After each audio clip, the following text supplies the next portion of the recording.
Greetings, my fellow Pipetarians. This is Christmas Advent Pipe Devotional number 18. It's hard to keep track when you keep going along, and it's tough to keep ahead of the time. But here we are, and good to see you all.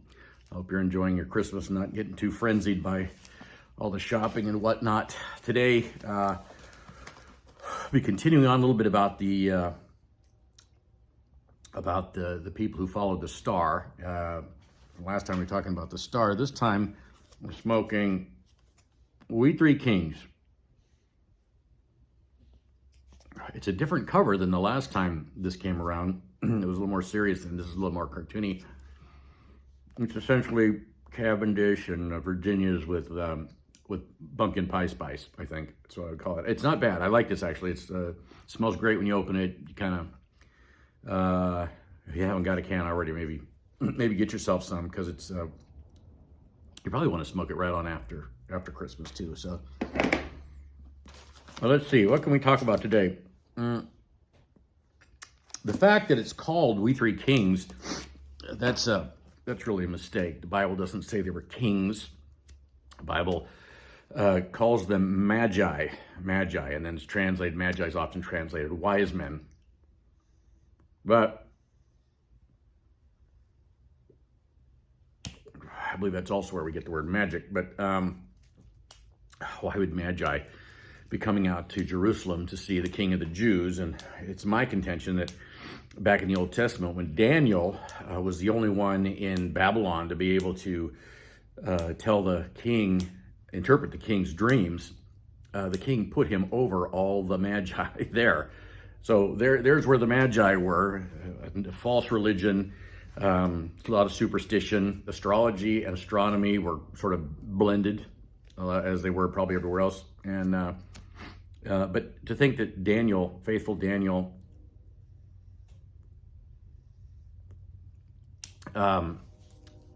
was made over them to lead them, I'm sure he probably shared with them, you know, the future coming king that would be the king of all kings, and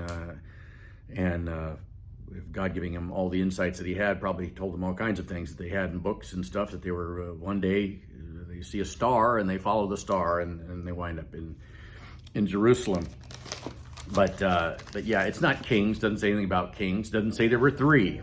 It says that these magi, plural, came.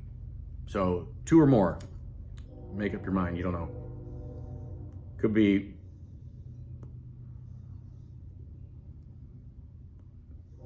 two, could be 5, could be 10. I don't know. Were they alone? I don't know. Doesn't say. Just says they came. And when they came, they followed this star thing, whatever it was. A star, an angel. It's good when you have fuel in your lighter. And they make the trek. They wind up talking to King Herod, trying to find out or ascertain where the new king was born, you know, and he didn't like that very much, but he didn't let on immediately that he didn't like that very much. He just sent them on their way to Bethlehem, because his wise men, scribes and priests or whatever, just read right out of the Old Testament in the book of Micah, where he was to be born. It was Bethlehem. And so they head on out and they go down and they find him. And a few details. The wise men didn't show up on the night of the birth. He showed up sometime after. We know that by various clues in the text. They didn't appear in a stable where the manger scene was and the shepherds and all that. They show up at a house where the mother is and the child. And it says in Matthew chapter 2, it says verse 11, on coming to the house, see, it says the star they had seen in the east went ahead of them till it stopped over the place where the child was. When they saw the star, they were overjoyed. On coming to the house, they saw the child with his mother, Mary, and they bowed down and worshipped him. And they opened their treasures and presented him with gifts of gold, frankincense, and myrrh. And having been warned in a dream not to go back to Herod, they returned to their country by another route. And after this little event occurs, the very next verse says, when they had gone, an angel of the Lord appeared to Joseph in a dream. Get up, he said, take the child and his mother and escape to Egypt. Stay there until I tell you, for Herod is going to search for the child to kill him. And that's what the king did. He ascertained the date, or the date of the birth, by when the wise men had seen the star. And it was 2 years prior, so he sent soldiers to Bethlehem and killed every baby that was 2 years and under to make sure he got him. But of course, God's in the mix, and God tells the wise men to go away by a different route, whether they were believers or just pagans that were raised up in a tradition of Israelite religion because of Daniel. We don't really know, but he's talking to them, and he's getting them out of town and guarding against an early massacre by Herod. But then he tells Joseph to go too. Get married, get Jesus, get out of here. And how are they going to do that? They're poor, right? They're poor people. They're the carpenter and his wife, who couldn't even afford to make reservations for a decent motel, and the innkeeper has no space for them, and they wind up out in the barn with their kid in a food trough. These are not rich folks, and there's no way they're going to make it all the way to Egypt with nothing. I mean, they probably walked all the way from Nazareth over several days just to get to Bethlehem for the census. But something incredible occurs. 3 strangers from the east, or 4, or 5, or 2, we don't know. But wise men from the east show up with gifts. And the gifts might be said to be something you might give a royal person, because they're all expensive. Let me show you these real fast. I happen to have a few items. Doesn't this look like something they would give him? Inside here is frankincense. This is what frankincense looks like. I don't know if you can see it. Ta-da! Yeah, that's frankincense. And I've got a whole bunch of it. Use this as illustrations for the longest time. You can take it and sort of melt it into candles and stuff like that and provide aromas. It's a resin, something out of like a tree sap that's hardened. And they make perfumes and things, beard oils and things, using that fragrance. This is frankincense. And you can see that kind of looks like candy or something, like caramelized candy. I got this first and found the jar at another place, put it all together. I thought, this is just the coolest Christmas looking kind of a thing that the wise men would have brought, right? So I had it on my desk. And a gal came in when I wasn't there, and she thought, oh, candy. Popped the lid off, grabbed a handful and threw it in her mouth, and realized real fast that was not candy. That'll teach her to help herself. And then the other thing they gave him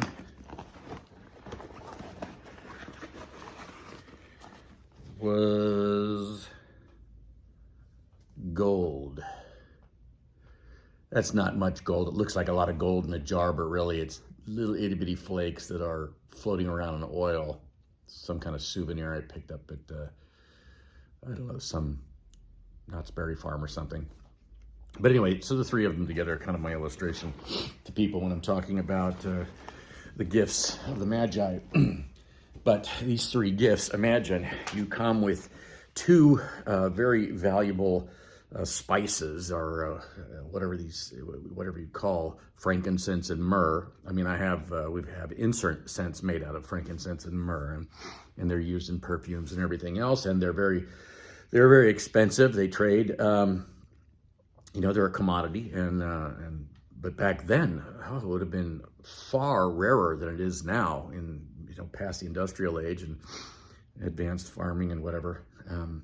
But they had nothing. They had no money. These are a poor couple, the Holy Family, and yet suddenly 3 fellows, how many ever fellows show up, worship their son, and hand him gifts that are valuable enough that they could fund a trip out of Israel to Egypt and to hide out there until Herod dies. I think Herod died in 4 AD. I think that was the case. So it's just an awesome movement of God to bring these wise men in, or these guys, these magi, and to fund the trip to save the family. And it just goes to show that you're not gonna thwart God's plan ever. God's will be done. I think He creates a lot of things that go on as usual, but He steps in and can move things and force things and cause things and manipulate things according to His own will, if needs be. I've had people say, well, isn't myrrh something that you would, they would anoint a dead body with, and Jesus is going to go to the cross one day? And I thought, well, yeah, but He's not that age yet, and myrrh is not only used for that. And the fact is that it would have had no value as a child to be given myrrh for His death. These are valuables that they probably went out immediately, used their gold, got themselves a couple of donkeys, I don't know, joined a wagon train. I don't know what they did, but they got out of town and they had the money to do it, and to be able to stay in a foreign country for a while until they could come back and then fund the trip back. I think all the resources of these gold, frankincense, and myrrh were used for that purpose. It's cold again today. It's not freezing cold, but it's chilly. Anyway, the one little thing that I've always thought was kind of strange is that had the Magi not shown up to Herod's palace, would he have gone and massacred all the kids in Bethlehem? I think that would have happened anyway. I think, God knows the beginning from the end, and He knew full well that Herod would eventually catch wind of it. So why not send his own people there and pay for the trip to get him out of there, and then warn them all in dreams? So it's an incredible story, the whole birth narrative. Jesus is born in Bethlehem. The shepherds witness that.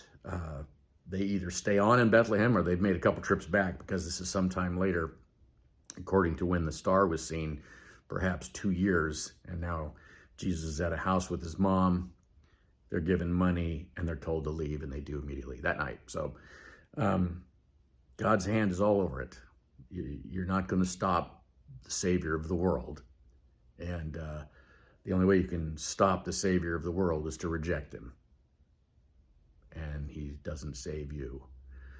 So think about that. Put that in your pipe and smoke it, as you say. And just consider all these things, meditate on them, and enjoy your Christmas time. Probably if you go and see some people caroling, or you go to a church service, you might actually hear the song, we three kings of Orient are, bearing gifts we traverse afar, moor and mountain, field and fountain, over the...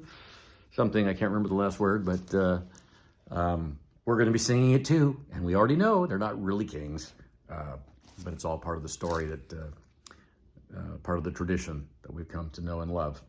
Anyway, God bless you. Happy Advent. We'll try to catch up. I'll try to make another one today. And then we'll be on our way back on track. So God bless you, and Pipe-a-tarian out.